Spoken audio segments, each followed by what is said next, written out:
When you think about the film Die Hard, the myth is pretty simple, isn't it? One cop, one building. It's become so foundational, so, baked into our culture that it feels less like a movie and more like a universal story. That is precisely the subject before us. We're not here to give a moment-by-moment account of Christmas Eve at Nakatomi Plaza. Right. Based on the sources you've shared, our mission here is really to explore the why. Why did this specific film with a TV actor nobody wanted end up revolutionizing the entire action genre? It's a huge question. It is. Yeah. Because it wasn't just a hit. It leveraged Hollywood failure, internal studio panic, and some really profound social commentary to redefine the action hero, the villain, and, the very blueprint for high-stakes thrillers for decades to come. We are, of course, setting the scene here. It's Los Angeles, Christmas Eve.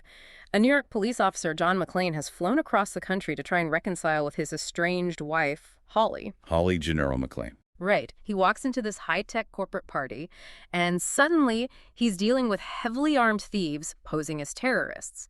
But the real story, the analysis we're getting into, is buried in the contract negotiations, the marketing panic that almost sank the whole thing, and the surprising depth under all that shattered glass. And we're going to analyze that creative journey, starting with the original source novel, and follow that thread all the way to the final script's themes. And this journey reveals some surprising commitments.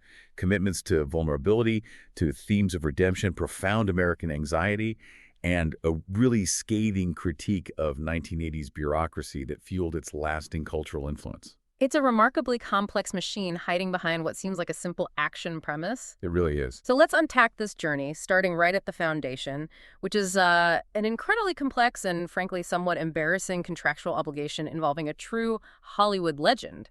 It's a story of low expectations meeting a really high opportunity. Die Hard is based on Roderick Thorpe's 1979 novel Nothing Lasts Forever. And crucially, that book was itself a sequel to Thorpe's 1966 novel The Detective. And 20th Century Fox had already adapted The Detective into a 1968 film. Starring Frank Sinatra. Starring Frank Sinatra. And here is where Hollywood legal history creates a legend. Because the studio had adapted that first novel, they were contractually obligated, a binding clause, to offer the lead role in the sequel's film adaptation to Frank Sinatra. Wow. So John McClane could have been Frank Sinatra. Imagine that phone call. Sinatra was 70 years old at the time, and he naturally, declined the role. In the book, the character was actually named Joe Leland. Ah. But that little contractual detail is vital because it proves how completely unconcerned the studio was with finding some cutting-edge action star. They were just fulfilling an old obligation for a project they likely expected very little from. They weren't seeking a genre revolution. No, they were just checking a box. And that initial sense of mediocrity is really reflected in the pitch that was given to studio executives even before the director John McTiernan was involved. It was bluntly described as Rambo in an office building. That says it all. It tells you everything you need to know about the expected tone. A simple, muscle-bound, relentless killing machine. That's what they thought they were making. So McTiernan's involvement was the first major turning point then? A huge turning point. He had just worked with producers Lawrence Gordon and Joel Silver on Predator, so he understood that existing action template perfectly. Sure. However, he accepted the job on one strict condition, that the film had to incorporate some joy. He actively resisted that prevailing mean-spirited tone of other terrorist films of the era. He insisted it shouldn't just be a simplistic string of mean, nasty acts. And that one mandate seems to have changed everything. It allowed for the humor, the self-deprecation, and most importantly, the surprising emotional core of John McClane to emerge. It set it apart from its genre brethren almost immediately. And speaking of that emotional core, let's get to the controversial casting of Bruce Willis. If the studio was obligated to offer it to Sinatra, their next moves showed they were still desperate to find a classic 1980s action hero. Oh, they went through the entire Rolodex of every major star of the decade. Arnold Schwarzenegger, Sylvester Stallone, Richard Gere, Clint Eastwood, Harrison Ford. Do they have all the big names? All of them. The list of people who passed on the role is staggering. Schwarzenegger famously chose to star in the comedy Twins instead. Right. The prevailing action archetype of the era was that muscle-bound, stoic, invincible hero, and the studios tried desperately to fit John McClane into that established mold. And they failed. They failed to secure a major action star, and that failure led them directly to Bruce Willis, who was at the time known primarily for a romantic comedy TV series, Moonlighting. And his casting only happened because of a completely unrelated delay. There was an 11-week production stop on Moonlighting caused by his co-star Sybil Shepherd's pregnancy. That was the window they needed. And here is where the industry panic really begins to set in. Willis was paid an unprecedented $5 million for the role. A massive controversial sum at the time. It put him among Hollywood's highest-paid actors, right alongside established dramatic legends like Dustin Hoffman and Robert Redford. And he was a television actor. It was a television actor crossing that line into feature films with a salary equivalent to the biggest box office draws in the world. That salary was immediately seen by industry professionals as a terrible investment, a career-defining risk. It was. There was a clear, unspoken, often rigid divide between successful film actors and television actors. And Willis was just crossing that line with a massive paycheck, having only starred in one other moderately successful film before. The industry reaction was hostile, wasn't it? Very hostile. We see critics like David Ansen of Newsweek infamously calling Willis the most unpopular actor ever to get $5 million for making a movie. Oh. The controversy really stemmed from this perceived lack of a built-in audience. Right. Stallone or Schwarzenegger, you knew their fans would show up. Exactly. They guaranteed action fans would be there on opening weekend. Willis did not guarantee that same box office success for an action movie. So the studios panic over this risky investment, and the initial audience research, which showed, remarkably negative opinions of Willis as an action lead, it's completely evident in their marketing pivot. That lack of confidence led 20th Century Fox to drastically change their strategy. The early marketing materials, instead of highlighting the star, focused entirely on the setting. Nakatomi Plaza, the sleek, towering building itself. Exactly. Willis's name was in tiny print, almost obscured, and his image was completely omitted from the first full-page newspaper ads. So the building was the star. The publicity team essentially decided that the building was the star. They were acknowledging the huge risk they took on their lead actor. It was a tactical retreat. But the studio executives eventually had to justify that massive salary and unusual casting. They started defending Willis by arguing his everyman persona was absolutely essential to the film's success. And that defense proved to be prophetic, didn't it? Willis's casting allowed the audience to believe, really for the first time in a major action film of that era, that the hero could actually fail. That he could get hurt. That he could get hurt, that he could die. This choice fundamentally contrasted with the invincible, muscle-bound heroes that dominated the market, and it paved the way for that relatable, grounded, vulnerable action star archetype that would define the next decade of cinema. Now, if Willis defined this new vulnerable hero, Alan Rickman, making his screen debut, redefine the villain in a way that had an equally profound and lasting impact. Absolutely. Rickman was already a celebrated stage actor in his early 40s, and he was performing as the villain in a Broadway play, Les Liaisons Dangereuses. And that's where he was discovered. That's where producer Joel Silver saw him. Silver was immediately convinced and cast him as Hans Gruber. And Rickman's portrayal did much more than just create an iconic character. It fundamentally changed the action movie villain. It did. The archetype shifted away from the bland, often physically menacing, or just eccentric madmen of the mid-'80s. Gruber was clever, classically educated, intelligent, highly sophisticated. And driven by money, not ideology. Precisely. Financial gain, not politics. He was the intellectual antithesis of the hero. The European white-collar mind challenging the blue-collar, pragmatic American cop. Critics consistently cite Gruber as one of the most influential villains in the genre. He really raised the benchmark for what a charismatic, competent nemesis could be. The conflict was no longer just brute strength against brute strength. It became wit against ingenuity, and that dramatically raised the stakes for action films permanently. And the most iconic twist regarding Gruber, the famous sequence where he pretends to be an escaped hostage when he first meets McClane, that wasn't even in the original script. That's correct, and it is a wonderful anecdote about creative collaboration on set. The screenwriter, Stephen E. D'Souza, happened to overhear Rickman affecting an American accent between takes. Just for fun. It's just for fun. And that simple observation sparked the idea for the famous disguise twist. They realized they could exploit Rickman's acting skill, so they had to rework the earlier scene of the executive Takagi's murder to conceal Gruber's identity from McClane. So it was a late-stage addition. A very late addition that dramatically improved the tension, established Gruber's duplicity, and humanized him just enough to make him truly terrifying. Let's move on to this thematic revolution. The studio failed to get their invincible hero, and that failure, ironically, forced them to embrace the everyman.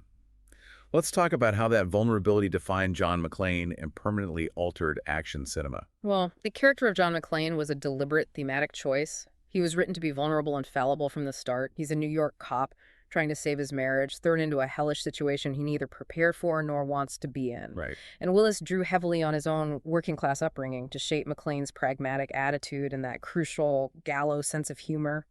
He's surviving, not dominating. He is the ultimate reluctant hero, defined by everything he lacks. A weapon, a plan, and, famously, a pair of shoes.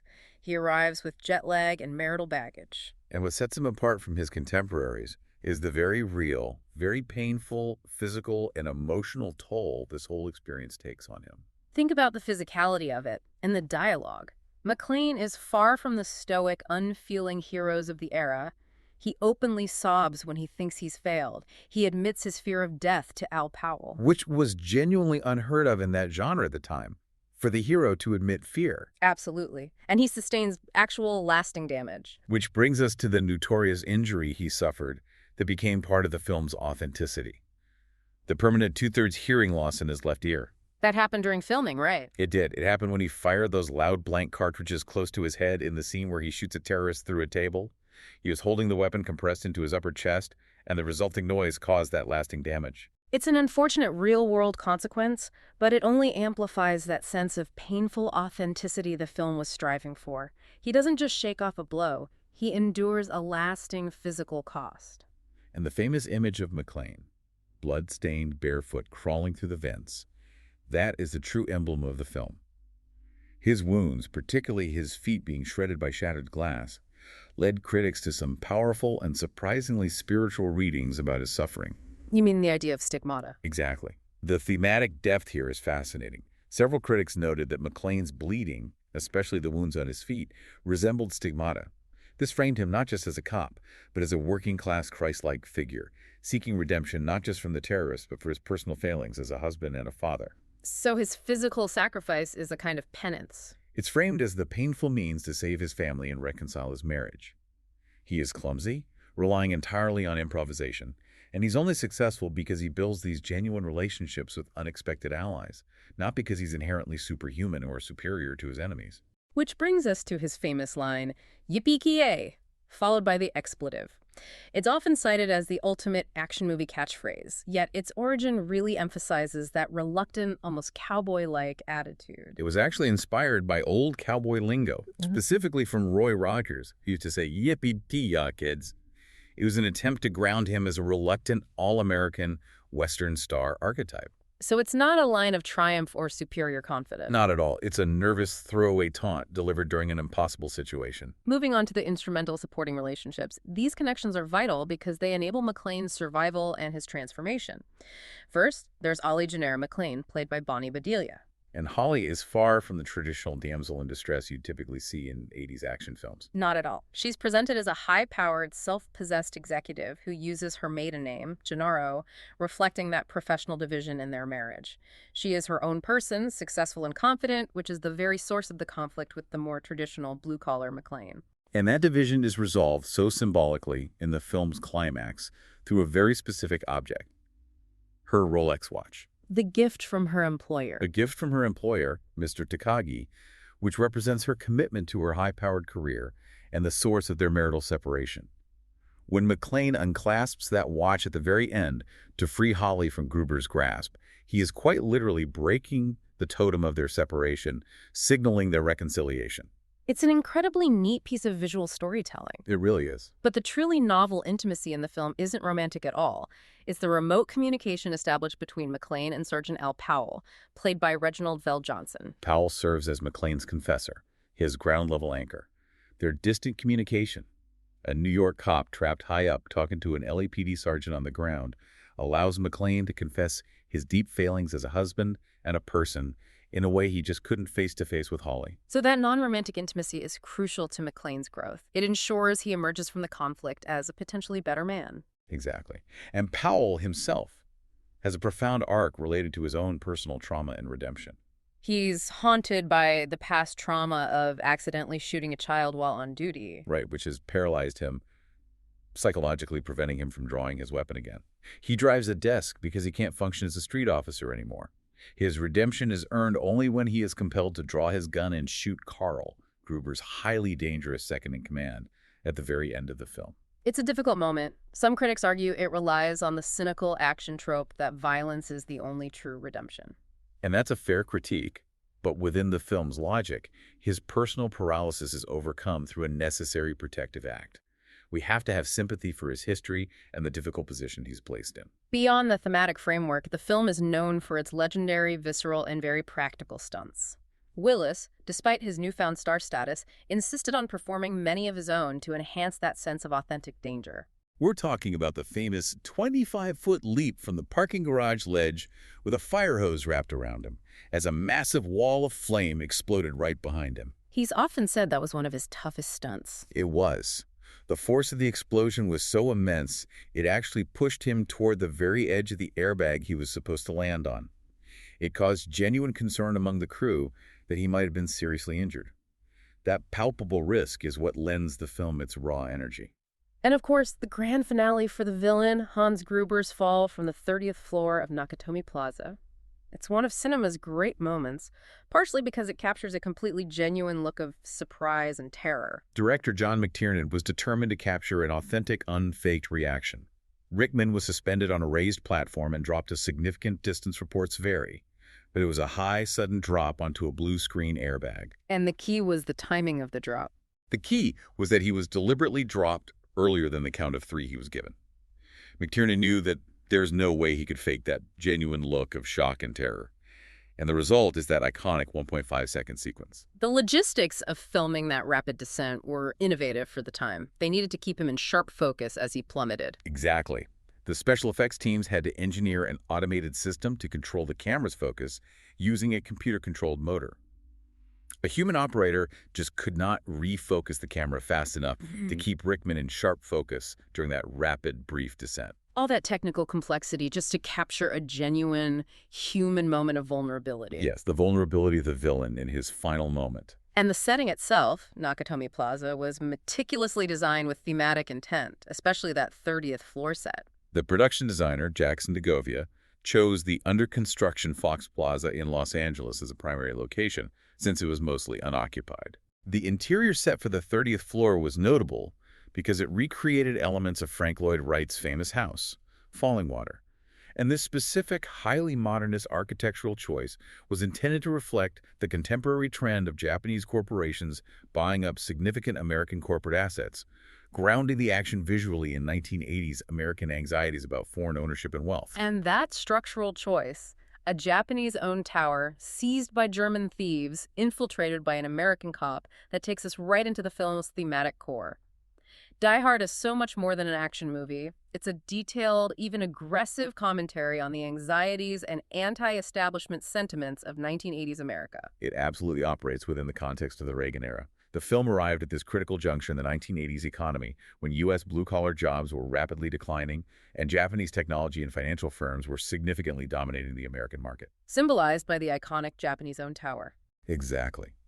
So when Nakatomi Plaza is seized by a group of sophisticated, well-dressed, and primarily German villains who are revealed to be thieves, not political terrorists, critics immediately viewed this as reflecting a deep-seated U.S. anxiety over foreign financial power and intellectual superiority. And the dynamic between McClane and Gruber supports this reading perfectly.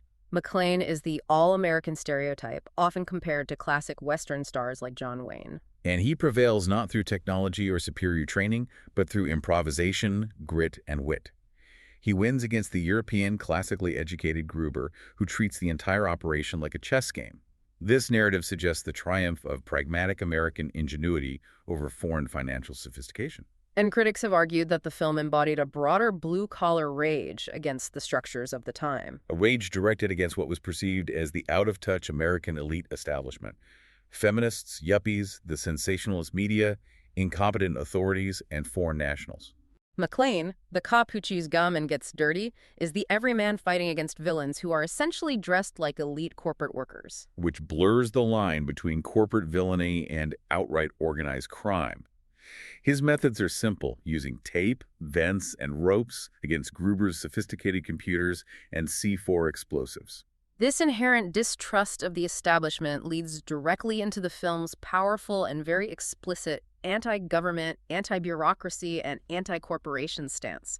The entire operational structure of law enforcement in the film is designed to fail.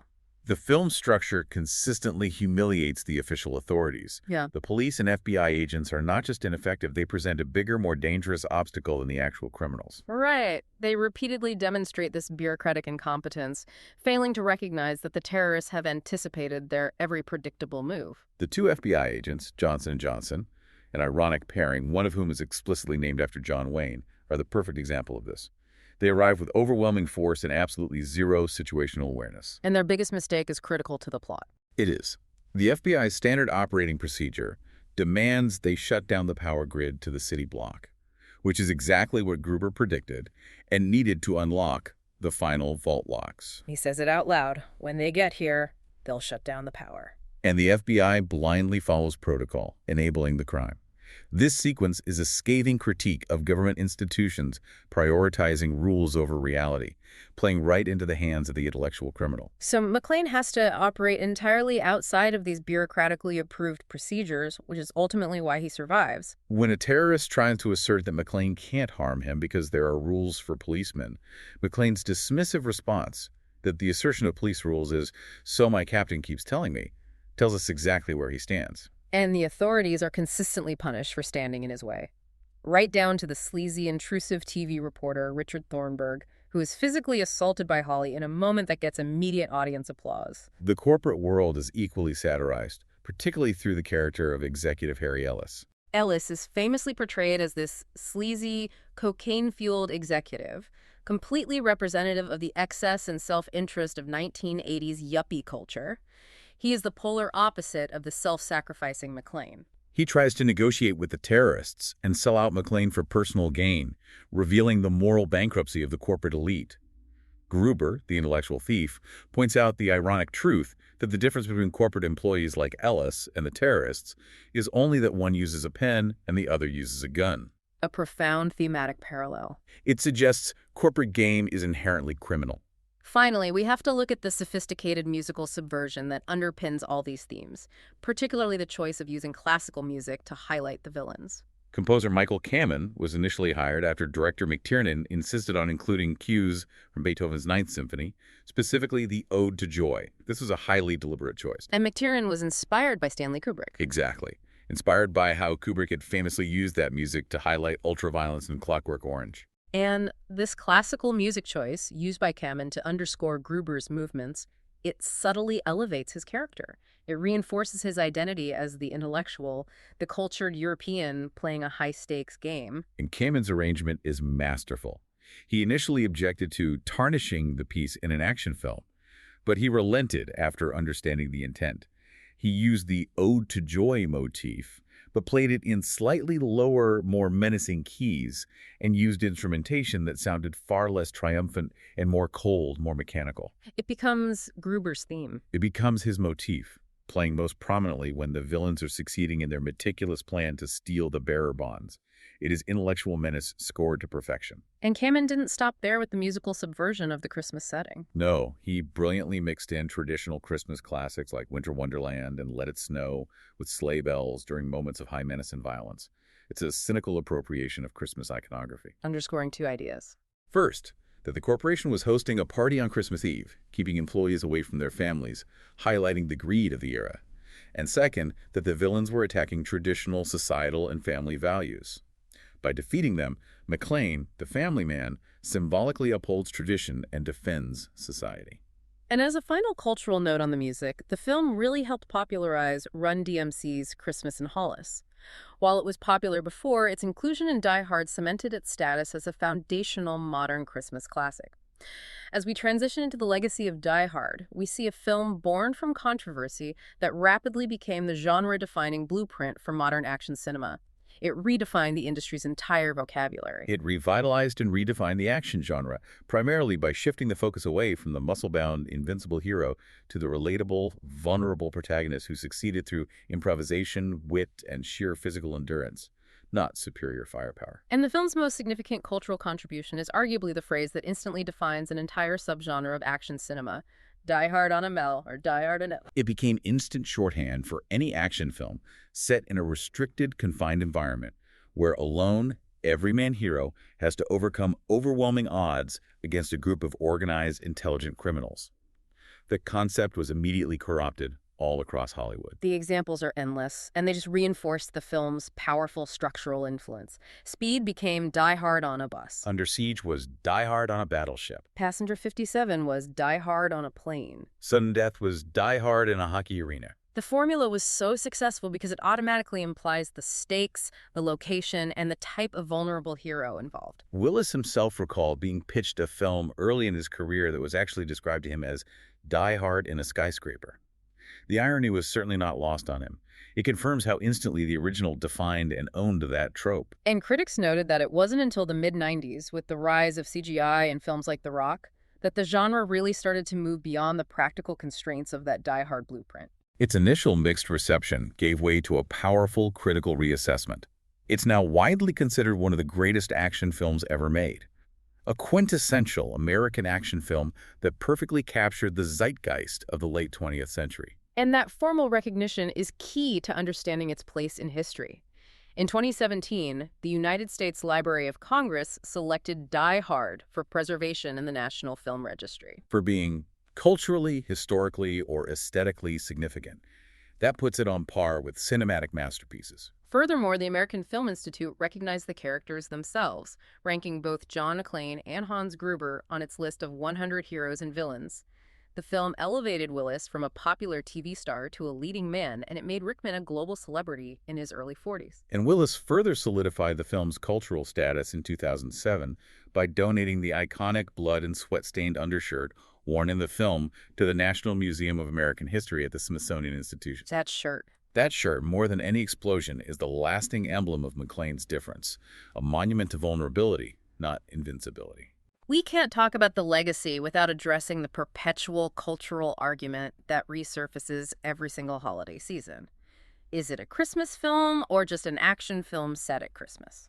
The arguments for its Christmas status are compelling and they're thematic. The setting is Christmas Eve. The plot revolves around a holiday party. The score uses Christmas melodies mixed with menace. And the screenwriter, Stephen E. D'Souza, explicitly supports its Christmas status. He suggested the film was deliberately crafted to be enjoyed every year during the holiday season. Right. But conversely, Bruce Willis himself has stated publicly that it is definitively not a Christmas film. He treats the setting as merely incidental to the plot mechanics. So the debate rages on. Although the distributor, 20th Century Fox, commercially settled the debate for marketing purposes back in 2018.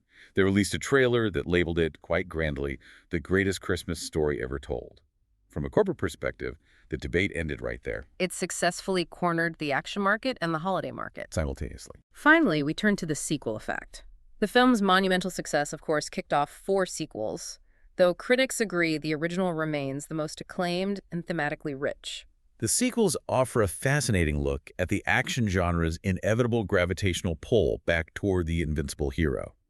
The original was praised for consciously rejecting that muscle-bound 80s archetype. But as the franchise progressed... As it progressed, McClane increasingly evolved back towards that very archetype. By the later films, he had become a superhuman capable of surviving impossible damage, explosions, and plane crashes. Exactly the invincible killing machine that the first Die Hard has so consciously rebelled against and redefined. So that shift in character proves just how fragile the original film's core thematic commitment really was. The success of the original was based on genuine physical vulnerability.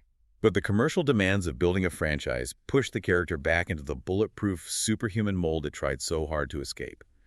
The critical consensus remains the original is a landmark achievement, while the subsequent entries often diluted that powerful initial legacy. So what does this all mean for you, the listener? The enduring value of the original Die Hard lies not in its spectacle, but in its ability to connect massive action set pieces with a deeply personal, relatable narrative. a flawed protagonist fighting less for world peace and more for the survival of his marriage, all set against a backdrop of complex 1980s social anxieties. And if we connect this to the bigger picture, it raises an important question for you to consider. When you strip away the explosions, the sophisticated plans, and the gunfights, how much did the film's success really depend not on the ultimate detonation of the Nakatomi Plaza rooftop, but on the profound, painful vulnerability conveyed by that single iconic, blood-stained undershirt? That strategic and necessary shift in focus from muscle to vulnerability is why we are still talking about this film today. Yippee-ki-yay. Thanks for listening.